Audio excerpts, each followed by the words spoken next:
Welcome to the Learning Pines YouTube. We hope this video helps.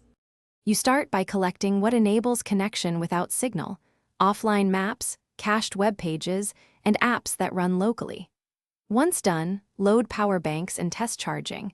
Make sure devices can be charged from a solar panel if needed. You should pre-install mesh or offline messaging apps and export contacts to local storage.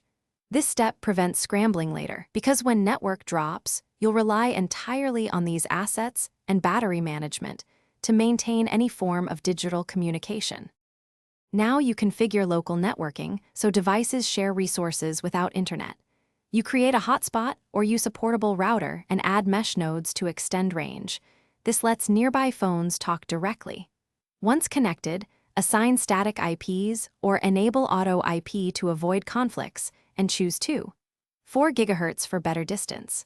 Make sure file sharing and local servers are reachable. You'll then run local DNS or MDNS, so names resolve and devices find each other reliably. Finish by enabling external alternatives like a satellite hotspot, HF radio with data modem, or store and forward via courier apps.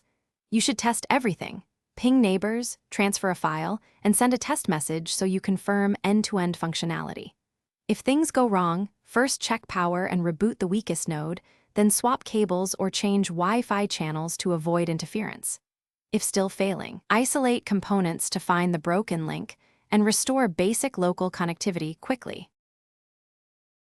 Thanks for watching. Consider subscribing if we helped you.